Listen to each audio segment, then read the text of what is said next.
आज करीबन 10 बजे, सवा 10 बजे जैसे ही कोर्ट ओपन हुई, उसी वक्त बम की सूचना सेशन कोर्ट की तरफ से जो कर्मचारी हैं उन्होंने सजग किया और सभी को बोला कि भी आप परिसर खाली कर दें, यहाँ बम की सूचना प्राप्त हुई है।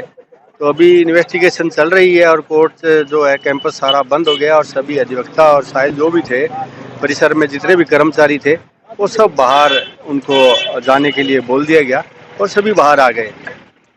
कलेक्ट्रेट हनुमानगढ़ के अंदर एक मेल पहुंचता है और मेल के अंदर यह पता चलता है कि कलेक्ट्रेट हनुमानगढ़ को बम से उड़ा दिया जाएगा। धमकी भरा एक ईमेल मिलता है। उसके बाद जिला प्रशासन, पुलिस प्रशासन, तमाम ऐसे अधिकारी सक्रिय हो जाते हैं और कलेक्ट्रेट के अंदर जैसे ही 9:30 बजे बाद कर्मचारी पहुंच जाते हैं, क्योंकि 9:30 का समय उस वक्त कर्मचारी अंदर पहुंच चुके थे।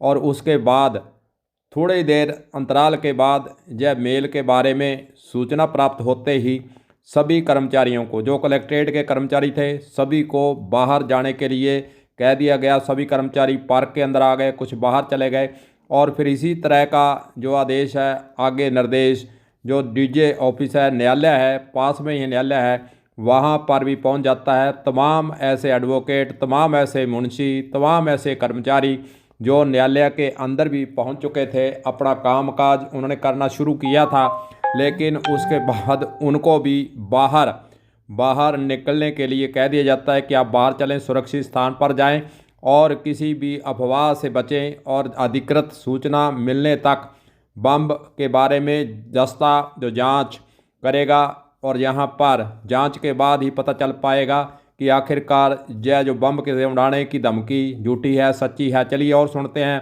कि यहाँ के एडवोकेट इस जो बम की घटना, बम के जो सूचना, बम की जो धमकी दी गई है उसके बारे में उनका क्या सोचना है। चलिए आगे सुनते हैं।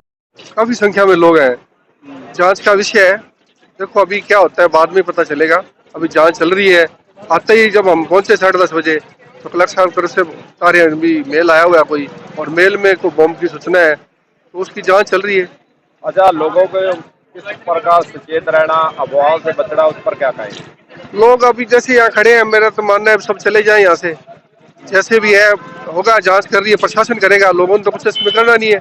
अपने अपने घरों को चले जाए, अपना अपना काम करें और सहयोग करें प्रशासन का। आने वाले समय में देखो हो सकता है पता नहीं क्या हो, कुछ नहीं बता सकते, पर यहाँ खड़े रहना भी अच्छी बात नहीं है, चले जाना चाहिए सबको। क्या नाम आपका? मोहम्मद हुसैन खोखर, एडवोकेट। तो ये सबको सोचने का विषय है, सबके लिए चिंता का विषय है। प्रशासन को आवश्यकता है ऐसे लोगों पर कड़ी कार्रवाई हो। वैसे सरकार इस मामले में बड़ी गंभीर है, ऐसे लोगों को चुन चुन कर ठोकने का काम करती है। हमें पूर्ण विश्वास है कि इस मामले में भी जल्द से जल्द उनके पता लगेगा किन लोगों ने ये कुकृत्य करने की सोचा है। और मान लीजिए ये किसी ने मजाक भी की है, यदि किसी ने, तो उस मजाक का अंजाम उन्हें भुगतना पड़ेगा, क्योंकि ये राष्ट्रवादी सरकार है। ऐसे ऐसे कृत्यों पर अब तक कठोर कार्रवाई करती आई है। हमें पूर्ण विश्वास है आगे भी ऐसे लोगों पर, ऐसे अराजक तत्वों पर कड़ी कार्रवाई होगी। Advocate Sunil sir.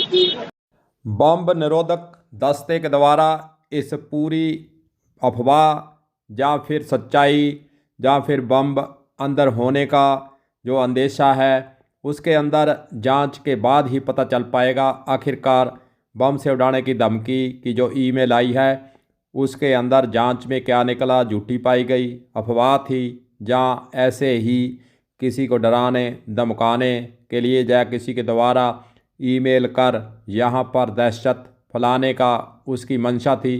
तमाम बातें जांच में छुपी हुई हैं। जांच के बाद अधिकृत सूचना मीडिया को देने के बाद दोबारा कलम न्यूज़ के जरिए आपको हम बताएंगे कि क्या हुआ।